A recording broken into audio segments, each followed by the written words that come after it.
Hola, ¿qué tal? Me da mucho gusto saludarte en este podcast Alianzas de Amor. ¿Qué tal, Luis? ¿Qué tal, Itzel? ¿Cómo estás? ¿Cómo están ustedes, queridos amigos? Pues aquí ya listos para poder compartir este nuevo episodio de su podcast Alianzas de Amor, ya en su episodio número 23, Itzel. Así es, el 23 de la primera temporada. De la primera temporada, claro, de varias que vienen todavía. Bueno, ¿sabías tú, Luis, que la misa es la celebración por excelencia de nosotros como católicos? Y pues es un rito en el cual nos reunimos como hermanos para agradecer, para celebrar, para conmemorar con Cristo como cabeza de la iglesia. Así es, bueno, efectivamente es el rito por excelencia de nosotros los católicos, y bueno, también la misa es llamada Eucaristía, que significa acción de gracias, y es celebrada todos los días en todo el mundo hay ritos, hay celebraciones, hay misas. Y bueno, cabe decir, posiblemente estemos ya en hora de dormir, pero en el otro lado del mundo, cuando son horas hábiles, pues también se está celebrando la misa. Se celebra todos los días, aunque es más conocido o es más común que la gente esté acostumbrada a asistir a la misa los días domingos. Y días domingos, pues porque es el día culmen de la liturgia, y además pues es un día de descanso, un día familiar en el que todos podemos estar reunidos.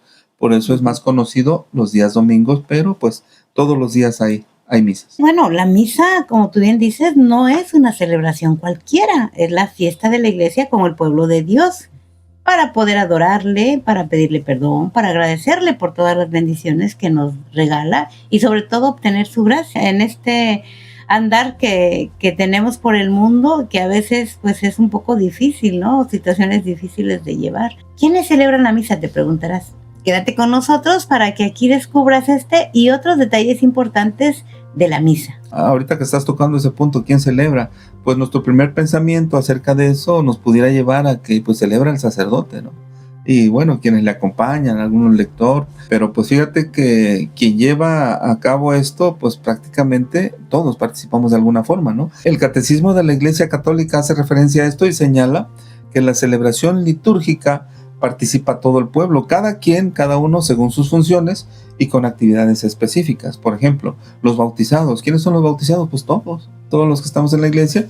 Probablemente habrá ahí bebés o menores que no han sido bautizados, pero todos los que sí participamos ofreciendo un sacrificio espiritual.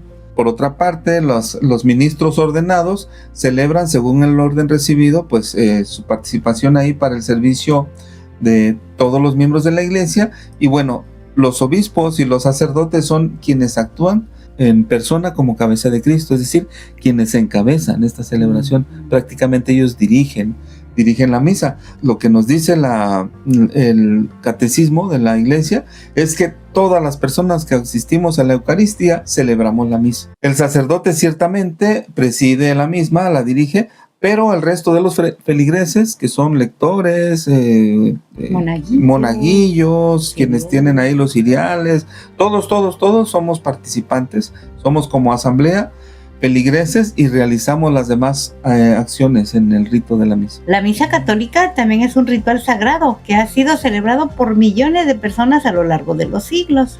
¿Y tú te has preguntado alguna vez qué significa realmente cada una de las partes de la misa católica y cómo está estructurada? En este episodio te vamos a decir cómo se desarrolla cada una de estas partes, cómo está compuesta y cómo se conectan con las enseñanzas bíblicas y también con la palabra de santos y de papas. Así es que prepárate para descubrir por qué cada parte es esencial para la experiencia de nuestra fe como católicos, ¿verdad? Así es, sí, porque bueno, todo esto lleva una estructura. La Santa Misa lleva una estructura desde que nosotros llegamos hasta que nos vamos. Nada es improvisado, nada es de que pues ahora vamos a quitar esto, vamos a poner esto otro, no, todo lleva una estructura y es a base de momentos, de ciertos momentos dentro de la iglesia. Lo que sí es que dentro de todas esas partes hay dos momentos especiales. El primero de ellos es la liturgia de la palabra, que como su nombre lo dice, tiene que ver con el escuchar. Las lecturas, el conocer, el leer y el comprender esa parte histórica o que viene plasmada en la Biblia también. Y la segunda parte es la liturgia de la Eucaristía, es decir, donde ya el Señor se hace presente y donde lo recibimos. Bueno, es importante para esto considerar el contexto general de la misa conocer todas las partes que lo integran, San Juan Pablo II describió a la misa como el sacrificio de la cruz perpetuado a través de los siglos. Esto es, bueno, desde que Dios estuvo con nosotros, con sus discípulos, prácticamente ahí eran las primeras misas, ¿sí? Donde el Señor estuvo presente. Y este sacrificio es el centro de la misa, donde los fieles se unen en oración celebrando la muerte y la resurrección de Jesucristo. Bueno, el primero de estos pasos es el rito inicial, que es la entrada, ¿verdad? Así es. En este momento todos estamos de pie, es cuando vamos, nosotros como católicos, al entrar a la iglesia, por supuesto, nos persignamos, entramos, elegimos nuestro lugar para sentarnos en la misa, y mientras el sacerdote pues se va acercando a la entrada del templo, donde comienza con un canto de entrada, Sí, una procesión. una procesión. Y en esta procesión van acompañado el padre, el sacerdote va acompañado, como decías, de los monaguillos, de los lectores, de las personas que llevan los ciriales, etc. ¿Cuál es la finalidad de esto? Pues que de manera conjunta el canto y esta procesión, que incluso a veces el sacerdote nos saluda, porque es un buen momento para hacerlo, en esta celebración se pueda fomentar la unión entre nosotros como pueblo, de quienes nos hemos reunido, y elevar sobre todo nuestros pensamientos a la contemplación y al misterio litúrgico o de la fiesta que va a ser al celebrar esta Eucaristía. Y luego de ello, pues el sacerdote llega hasta el altar, el padre besa al altar. Terminando el canto de entrada, el sacerdote y la asamblea, que somos nosotros, hacemos la señal de la cruz. Y luego, por medio del saludo, manifiesta a la asamblea reunida la presencia del Señor, diciendo: el Señor esté con ustedes. Invariablemente lo dice, ¿no? Terminando ese saludo, el sacerdote o el monitor puede hacer a los fieles una brevísima introducción acerca de la misa del día. Después el sacerdote invita al acto penitencial, que se realiza cuando toda la comunidad hace su confesión general. Termina con la conclusión del sacerdote diciendo: Señor, ten piedad. Es en este momento muy especial porque prácticamente todos nos unimos, estamos todos de pie, estamos unidos. Lo menciona la palabra acto penitencial. Por eso es importante llegar desde el primer momento, antes, o sea, desde que nos vamos a sentar, antes de que llegue el sacerdote, antes de que empiece esa peregrinación, para que tengamos este momento en que nos podamos confesar, porque decimos: yo confieso ante Dios Todopoderoso y ante ustedes, hermanos, ¿no? Entonces, ese acto nos sirve para que, si no tenemos pecados mortales, si son veniales, tengamos la oportunidad de que en otro momento nos confesemos con un sacerdote, pero podamos comulgar, salvo que tengas pecados mortales, ahí sí, definitivamente no puedes, si no te confiesas antes con un sacerdote. Después de este acto penitencial, se comienza con el Señor, ten piedad, a no ser que este ya haya formado parte del mismo acto penitencial, y si no, se canta Señor, ten piedad. El Padre nos invita a hacer eso, y si no se canta, al menos se recita, pero de alguna forma con ese Señor, ten piedad, ya estamos en esa plena reconciliación con el Señor. Después de este acto viene el himno del Gloria. Nosotros seguimos de pie. Si no se canta, al menos pues lo hemos de recitar todos los que estemos en la asamblea, ya sea juntos o alternadamente. Así es. Y bueno, todavía nosotros continuamos de pie, porque estamos en esa parte introductoria de la misa. Todavía no escuchamos ninguna lectura, ¿sí? Entonces, de ahí, después de cantar juntos el Gloria, hacemos la oración colecta. El sacerdote invita al pueblo a orar, diciendo: oremos. Y ya hace la oración que corresponde al día, y todos unidos con el sacerdote permanecemos en silencio, escuchando esa oración, la que corresponde pues al día, y ya nosotros complementamos esa oración diciendo amén. Y ahora vamos con lo que mencionabas del primer momento, que es la liturgia de la palabra. Así es. Aquí, bueno, la Eucaristía sabemos que es el sacramento de toda la vida de Jesús. Mediante las lecturas bíblicas es como nos vamos nosotros acercando a ella. En días ordinarios o entre semana se leen 2 lecturas del Antiguo Testamento y el Evangelio que corresponda a ese día. Y en días domingo o de alguna celebración o festividad especial que marque el ciclo litúrgico, se leen 3 lecturas en las que pueden participar varios lectores, o incluso el sacerdote a veces invita a los asistentes a que participen en estas lecturas, y lo vamos a ir desglosando de la siguiente manera. Así es, de esta parte de la celebración litúrgica. Empezamos con la primera lectura. Cuando ya viene el momento litúrgico, el sacerdote nos invita a sentarnos, ¿no? ¿Por qué se da ese momento de estar sentados? Porque es la mejor forma de poder escuchar, de poder poner atención. Nada nos distrae o no nos estamos sintiendo cansados, sino que estamos lo más cómodo posible. Por eso nos invitan a sentar para poder escuchar y reflexionar. La primera lectura se toma del Antiguo Testamento y nos sirve para entender muchas de las cosas que se vivían en tiempos antes de que Jesús llegara a nosotros. Bueno, luego, después de esta primera lectura que se hace, sigue el Salmo responsorial. Nosotros permanecemos sentados. Este salmo forma parte de la misma liturgia de la palabra, con cantos interleccionales, es decir, que son variados, pues los salmos. Se toma del leccionario. El salmista o cantor del salmo, desde el ambón o desde otro sitio oportuno, proclama una estrofa del salmo que nos indica que es la que vamos a repetir a cada participación del lector. Mientras toda la asamblea escucha, ¿sí? El salmista o el cantor o el lector menciona varias estrofas y ya nosotros participamos con la respuesta que nos indicó al principio. Seguimos con la segunda lectura. Aquí continuamos sentados. Esta segunda lectura ya se toma del Nuevo Testamento, ya sea de los Hechos de los Apóstoles o de las cartas que escribieron los primeros apóstoles. Esta segunda lectura nos sirve para conocer cómo vivían los primeros cristianos y cómo explicaban a los demás las enseñanzas de Jesús. Todo esto, Luis, nos ayuda a entender mejor lo que Jesús vino a enseñarnos y también nos ayuda a entender muchas tradiciones de nuestra Iglesia Católica. Después de la segunda lectura se canta el Aleluya. Ya en ese momento el sacerdote nos pide que nos pongamos de pie o el lector, o también se puede cantar otro canto según las exigencias del tiempo litúrgico. Así es, en este momento cuando se entona el Aleluya es cuando se termina la segunda lectura, como dice Itzel.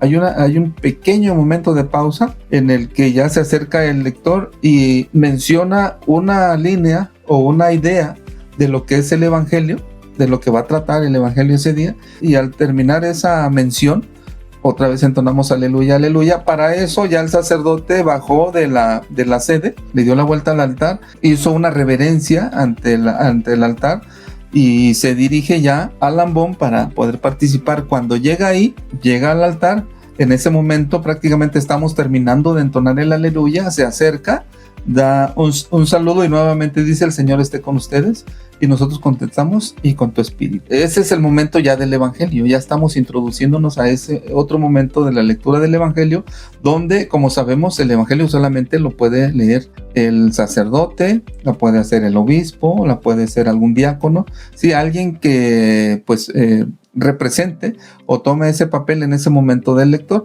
No lo puede hacer cualquiera de nosotros, y el ministro lo puede hacer en algún momento cuando es solamente la celebración de la palabra, que es otro estilo como de celebración, pero muy muy corto porque no participa el sacerdote. Entonces ahí el ministro toma ese papel de poder leer el Evangelio. Bueno, cuando el sacerdote llega, nos dice: el Señor esté con ustedes, y nos dice lectura del Santo Evangelio según San, quien corresponda. Acuérdense, son cuatro evangelistas: Mateo, Marcos, Lucas y Juan. Entonces cualquiera de ellos se toma una pequeña parte de la vida o de las enseñanzas de Jesús, y es aquí donde en uno de estos evangelios donde podemos conocer cómo era Jesús, qué sentía, qué hacía, cómo enseñaba, qué nos quiere transmitir. Esta lectura, bueno, ya después de que hace esa referencia de lectura del Santo Evangelio según San, nosotros como asamblea contestamos: gloria a ti, Señor. Y ya comienza a leernos la lectura del Evangelio. Te cabe decir, como les decía al principio, que las mismas lecturas que vemos en un día son las mismas que se leen en todo el mundo. Es decir, no en México leemos hoy un diferente evangelio que en Argentina, por ejemplo, no. En todo el mundo, en toda la Legión Católica, nosotros leemos o escuchamos las mismas lecturas de cada día. Y ya cuando termina de leer el evangelio, nos dice: palabra del Señor. Ahí también notamos una diferencia. Antes, en las primeras lecturas, escuchamos al término palabra de Dios y respondemos: te alabamos, Señor. Te alabamos. ¿Sí? En este caso del Evangelio, cuando el sacerdote termina y nos dice palabra del Señor, todos respondemos, gloria a ti, Señor Jesús. Ok, bueno, posterior a la lectura de este evangelio, el sacerdote invita a la asamblea a que tomemos asiento para llevar a cabo la homilía o el sermón que el sacerdote va a hacer en ese momento. Conviene que esta homilía sea una explicación de las lecturas, a veces del Antiguo Testamento, del Nuevo, o de otro texto ordinario, o del propio de la misa del día, teniendo siempre presente el misterio que se celebra y las necesidades particulares que tenemos los de la asamblea, ¿no? El pueblo reunido en ese momento. Porque puede ser que esa misa se celebró en acción de gracias por algún acontecimiento, por ejemplo, unos 15 años, una boda, una graduación. Entonces el sacerdote dentro de su homilía puede hacer referencia del evangelio o de algunas de las lecturas, y también en determinado momento dentro de su homilía dirigirse pues al que está ofreciendo la misa como acción de gracia, al graduado, a la quinceañera, ¿no? Pues a los así esposos. Es, sí, y bueno, los sacerdotes tienen tal sabiduría que pueden hacer referencia incluso de las mismas lecturas hacia ese evento en específico, ¿sí? Y es muy bonito porque pues prácticamente une y da un mensaje de aliento o de acción de gracias también a la celebración que se esté llevando a cabo. Cuando se termina este momento de la homilía, el sacerdote invita a la asamblea a ponerse de pie para hacer la profesión de fe. Nosotros nos damos cuenta cuando ya terminó esa parte del mensaje que nos está transmitiendo. Incluso algunos sacerdotes llegan a mencionar, bueno, ojalá y todo esto sea para bien, en nombre de Jesús o en nombre de Dios, y ya todos contestamos amén, y ya prácticamente se está dando la vuelta, y es para ponernos de pie, o él mismo dice pongámonos de pie para hacer nuestra profesión de fe. La profesión de fe pues es el credo. El pueblo da su asentamiento y respuesta a la palabra de Dios proclamada ya en las lecturas, ya lo hicimos de alguna forma, y en la homilía pues lo trae a la memoria. Y antes de empezar la celebración eucarística, la norma de su fe, es decir, en ese momento estamos proclamando. Y ya el último, para ir cerrando el credo, nos pide poner las manos en el corazón, levantar la otra mano y diciendo, esta es nuestra fe, la que nos gloriamos de profesar, y es cuando estamos cerrando ese momento de la profesión de fe. Después de ese momento que dice Luis del credo, nosotros permanecemos de pie y ya el sacerdote nos invita a la oración universal. En la oración universal o oración de los fieles, el pueblo, pues ejercitando su oficio sacerdotal, es el momento donde rogamos por todos los hombres, por el Papa, por la Iglesia, por el Estado, por las necesidades propias de cada comunidad, de cada lugar donde se está desarrollando esta Eucaristía. La asamblea expresa su súplica con una invocación común, que se pronuncia después de cada intención, o con una oración en silencio también se puede hacer. Así es lo que nosotros llamamos preces, y que está en el misal, ¿sí? Donde hay una serie de peticiones al Señor, y al principio el Padre nos orienta y nos dice, a cada petición vamos a decir, y ya puede mencionar cualquiera, te rogamos Señor, te lo pedimos Señor. Entonces al término de cada una de las peticiones nosotros contestamos como el Padre nos indicó. Y bueno, posterior a esa liturgia de la palabra, viene ahora la liturgia eucarística. Es el segundo momento especial de lo que les hablábamos en la estructura, ¿no? del desarrollo de la misa. Primeramente, en esta liturgia se lleva a cabo la preparación de los dones. Nosotros permanecemos sentados y se llevan al altar los dones que se convertirán en el cuerpo y en la sangre de Cristo. Ya se tienen en una reserva. El sacerdote pone sobre el altar estos dones, y bueno, es de alabar que el pan y el vino lo presenten los mismos fieles, es decir, es una representación nuestra, y también va complementada porque en ese momento pasan recolectores también, es el momento de nuestras limosnas. Es un sacrificio, es la parte de sacrificio de nosotros para poder llevar a cabo la misa también. Entonces acompaña esta procesión el canto de ofertorio, es decir, lo que estamos nosotros ofreciendo. Se alarga por lo menos hasta que los dones han sido colocados sobre el altar. En este momento, parte de los dones es cuando alguien quiere regalar a veces una despensa, o lo que quiere regalar en limosna, ya sea en especie o económica. Así es. También se va al altar y ahí se ofrenda. O hay momentos también en que del seminario es una colecta, por ejemplo, para ellos, y nos piden o nos llevan a veces algunos sobres diciendo, la colecta de hoy de todas las misas está dedicada para para nuestros hermanos o nuestros amigos del seminario, de los seminaristas que están en esa preparación, es el ofertorio que nosotros estamos dando para las necesidades de la iglesia. Así es. Luego viene la plegaria eucarística. Ahí ya el sacerdote o el monitor nos indica que nos debemos poner de pie. Este es el centro y el culmen de toda la celebración. Es una plegaria de acción de gracias y de consagración. El sentido de esta oración es que toda la congregación de fieles se una con Cristo en el reconocimiento de las grandezas de Dios y en la ofrenda del sacrificio. Los principales elementos de que consta esta plegaria eucarística los podemos analizar de esta manera. Primero, la acción de gracias, ¿no? Así es, la acción de gracias que se expresa sobre todo en toda la parte inicial de la iglesia, o sea, es desde que nos dan la bienvenida, es desde que está nuestra participación, todo eso es acción de gracias. Y bueno, posterior a esto viene el santo. Nosotros seguimos de pie. Con esta aclamación, toda la asamblea se une a las jerarquías celestiales. Es en este momento donde los ángeles bajan a cantar con nosotros y nos unimos, la parte celestial y la parte terrenal, nos unimos juntos en un solo canto porque estamos alabando a Dios.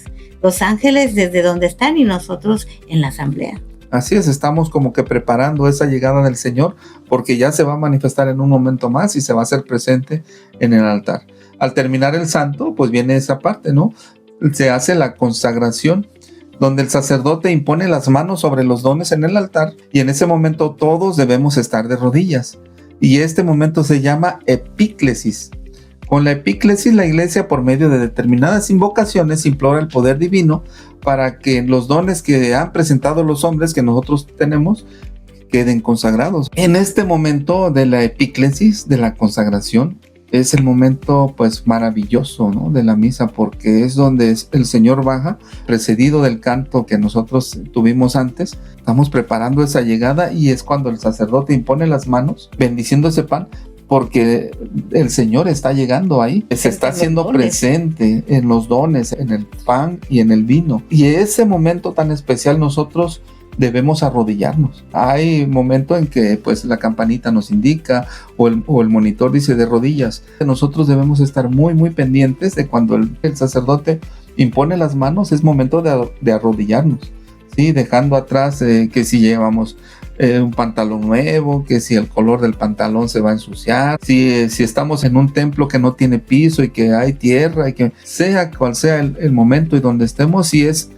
para arrodillarnos, en la medida, claro, de nuestras limitantes que podemos tener de salud, porque hay personas mayores que probablemente no puedan hincarse, a ellos les es dispensado este acto, ¿no? Pero a nosotros que tenemos nuestras facultades completas, sí, tenemos la plena obligación de ponernos de rodillas y de levantar la cara en esa contemplación, porque hay veces que nos confundimos y pensamos que debemos rendirle reverencia y estar agachados, y sí, nuestra mayor reverencia es la contemplación en ese momento, porque estamos viendo todo ese esplendor, toda esa magnificencia de la presencia de nuestro Señor en el altar. Enseguida de la epíclesis llega la narración de la institución y consagración, y en esta narración, con las palabras y gestos de Cristo, porque ya bajó Cristo, ya está en los dones y ya incluso Cristo se hace presente en la figura del sacerdote, y ya con palabras y gestos Cristo se realiza el sacrificio que él mismo instituyó en la última cena. Este es el momento más solemne de la misa en el que ocurre ese misterio de la transformación real del pan y el vino en el cuerpo y sangre de Cristo. Dios se hace presente ante nosotros para que podamos estar muy cerca de él. Es un misterio de amor maravilloso que debemos contemplar con el mayor respeto y con la mayor devoción también.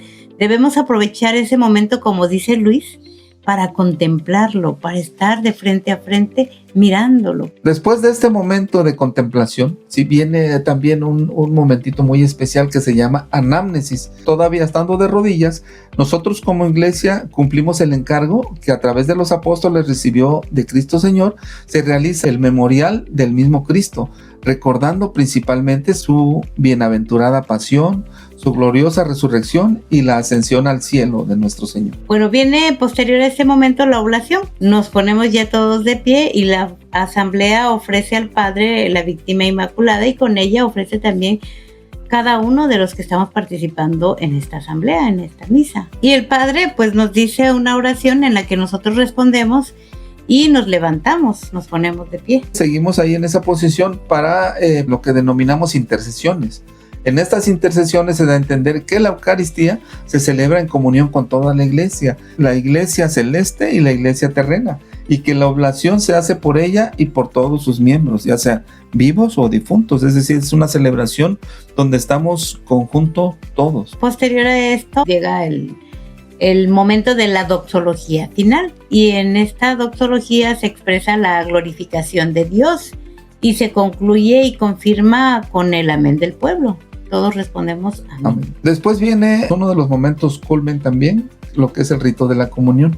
Ya que la celebración eucarística es un convite pascual, conviene que según el encargo del Señor, su cuerpo y su sangre sean recibidas por nosotros, los fieles, los que estamos debidamente dispuestos, cumpliendo con ese sacramento de la confesión, que llegamos a tiempo en la celebración con el acto penitencial y dispuestos pues a recibir la comunión como alimento espiritual. Es esa comunión del Señor con nosotros. Al acercarnos a comulgar, además de recibir a Jesús dentro de nosotros, de abrazarlo y de manifestarle todo ese amor que tenemos y esa alegría, nos unimos a toda la iglesia en esa misma alegría y amor. ¿Qué más quisiera Dios que todos pudiéramos recibir esa comunión en cada una de las misas? Pero pues lamentablemente no puede darse, porque hay personas que o no se han confesado o llegaron a mitad de la misa, entonces, o algunas tienen algún impedimento para comulgar, entonces no todos tienen esa fortuna de poder recibir la comunión. Este rito de la comunión también tiene estos pasos que les vamos a compartir. Primero es la oración dominical o el Padre Nuestro. En esta oración del Padre Nuestro pedimos, ¿verdad?, por el pan de cada día, con lo que también se alude para nosotros como cristianos el pan eucarístico. Sí. Que es lo que vamos a comer, ¿no? El pan espiritual. Y se implora también el perdón de nuestros pecados. El embolismo que desarrolla esta última petición pide para todos los fieles la liberación del poder del mal. Así es, cuando en el Padre Nuestro al finalizar ya casi hicimos, y líbranos Señor de todo mal. Entonces este momento del Padre Nuestro y del rito de la paz es prácticamente el momento previo ya a que nosotros pasemos a la comunión, donde el sacerdote celebrante nos invita, ¿no?, a darnos la paz. Es el paso con que los fieles imploramos la paz y la unidad para la iglesia y para toda la familia humana, y se expresan mutuamente la caridad antes de participar de un mismo pan. Por eso les digo que es un momento previo ya a pasar a la comunión. Entonces lo que hace el sacerdote nos invita a darnos un signo de reconciliación o de paz entre todos, ¿no? Ese saludo de paz nos lo podemos dar estrechando la mano con quienes estén a nuestro alrededor, ahí donde nosotros estemos, sin necesidad de movernos de bancas, ¿no? O que ya queremos ir a saludar a la quinceañera, darle la paz, y es que no es la paz nada más, damos el abrazo, damos la felicitación, nos atravesamos ahí entre las líneas de bancas, nos cruzamos sin darnos cuenta y sin darle la importancia a saber que en el altar ya está el Señor, ya nos está esperando para poder recibirlo, y nosotros nos atravesamos sin ni siquiera hacer una reverencia, pues por ir a saludar al compadre, al vecino. La recomendación que se nos hace en ese momento es dar el saludo de paz a quienes estén a nuestro alrededor, y quienes estén hacia lo lejos lo podemos hacer con una pequeña reverencia, llevándonos la mano al pecho, cruzando las manos con un señal de saludo y de deseo de paz para todos, ¿no? De esta parte que dices de la paz está el gesto de la fracción del pan, y es un símbolo realizado por Cristo en la última cena. En los tiempos apostólicos fue el que sirvió para denominar la íntegra acción eucarística. Significa que nosotros en la comunión nos unimos en un solo pan de vida, que es Cristo, y nos hacemos un solo cuerpo. Esto lo podemos encontrar en la carta primera de Corintios, del capítulo 10, versículo 17, por si quieren corroborar. Después del gesto de la fracción del pan viene la inmicción o mezcla. Es algo muy interesante que muy pocos conocemos. Permanecemos aún de pie. El celebrante deja caer una parte del pan consagrado en el cáliz, y ese pedazo de pan es un trozo del pan consagrado en otra comunidad del domingo anterior. Es un signo de comunión entre las diversas comunidades cristianas. Y ustedes pueden preguntarse, ¿pero en qué momento trajimos el pan del domingo anterior? Bueno, cuando nosotros nos estamos dando el saludo de la paz, pongan atención y se van a dar cuenta que el ministro va desde la sede o desde donde esté en el altar hacia el sagrario y va por el Santísimo. Y es ahí donde lleva ese pan que ya ha sido consagrado en una celebración de anterior. ¿Sí? Y lo lleva al altar y es prácticamente donde están uniendo a la iglesia celebrante de esta misa de hoy con la misa anterior. Y el pan consagrado de hoy, de la misa de hoy, se lleva a reservar y también se emplea en la siguiente misa para de alguna manera unirnos a nosotros con la celebración que viene la próxima semana con la celebración anterior. Mientras se hace la fracción del pan y la inmixción o mezcla, los cantores o quien esté en ese momento para cantar entonan el Cordero de Dios. Esta invocación puede repetirse cuantas veces sea necesario para acompañar esta fracción del pan. La última vez, ya que cantamos el Cordero de Dios, se acompaña con las palabras de Danos la paz, porque mientras nosotros estamos en ese momento de darnos la paz, el sacerdote está con la fracción del pan y la inmixción. Y ya de ahí viene una preparación privada del sacerdote, es decir, como que una conexión de él con Dios, porque levanta la hostia consagrada, ¿sí? Eleva los ojos al cielo y es una preparación. Y ya luego el sacerdote muestra a los fieles el pan eucarístico. Comulgar es la mejor forma de participar del sacrificio que se está celebrando en ese momento. Así es que quienes están preparados para recibir la comunión hacen le decimos fila, pero en realidad es una procesión. Algunas personas pues porque quieren llegar pronto a comulgar, se meten en la fila, que es la procesión, y dicen, pues para terminar más rápido, ¿no? O a veces dicen, me voy a sentar porque está muy lejos la procesión, insisto, y me voy a cansar, entonces me espero a que ya vayan cerquita para comulgar, y ya se paran ya que van a terminar, y eso no es lo correcto. Lo correcto es que iniciemos la procesión lo más lejos posible, porque esa procesión nos ayuda a ponernos al tanto con Jesucristo, a ponernos al día con Él. Es como yo siento así, cuando voy con un amigo platicando, porque siento realmente su presencia ahí. En ese momento en que siento esa presencia, pues yo voy platicándole en esa procesión mentalmente, porque tampoco lo puedo verbalizar porque sería mucho ruido para un momento tan especial. Entonces voy platicando con Él, le estoy hablando de mis pecados, de mis experiencias de vida, le estoy pidiendo amor, misericordia, le pido ayuda, le doy gracias por todo lo que me ha dado. O sea, son tantas cosas en las que nos estamos comunicando que cuando veo ya estoy a una persona de comulgar y todavía me falta más tiempo porque quiero pedir por nuestros hijos, quiero pedir por mi familia, por mis amigos, por conocidos, o sea, por tantas cosas que no me alcanza el tiempo. Entonces, por eso es importante que cuando hagas esta fila, sepas que es una procesión. Y entre más atrás te pongas de la procesión, más tiempo tienes para platicar con Cristo. Mientras el sacerdote y nosotros como fieles, como asamblea, recibimos el sacramento, el coro o los que permanecen sentados hacen un canto de comunión. Bueno, ese canto debe expresar por la unión de voces la unión espiritual de quienes comulgan, demostrar al mismo tiempo la alegría del corazón y hacer más fraternal esa procesión. Y si no hay canto, bueno, se reza por lo menos una antífona propuesta por el misal. Termina el sacerdote de repartir la comunión, va y se sienta en la sede y permanece ahí un momento para que ya después se levanta y nos invita también a ponernos de pie y nos invita a orar, ¿sí? Y nos dice al momento de levantarse, oremos, y nos levantamos todos, ¿no? En ese momento él está haciendo la oración final y ruega para que se obtengan los frutos del misterio que se acaba de celebrar, para que todo eso que aprendimos en la lectura, en el Evangelio, nos quede en el corazón y en la mente para poder ponerlo en práctica, ¿no? Cuando él termina de hacer esa oración final, todos respondemos, amén. Como parte final viene el rito de la conclusión. El sacerdote a veces nos indica pónganse de pie porque les voy a dar la bendición, o inclinen su cabeza para darles la bendición, y también la despedida, ¿no? Con la que se disuelve pues ya la asamblea de esta Eucaristía. Es en este momento donde pues termina el ritual, pero la misa continúa. Es decir, tenemos que salir a nuestra vida diaria a hacer vida el Evangelio, a hacer vida la palabra de Dios, para que nosotros pues podamos seguir en este camino. Cuando éramos niños, es cierto, el sacerdote decía, podemos irnos en paz, nuestra misa ha terminado.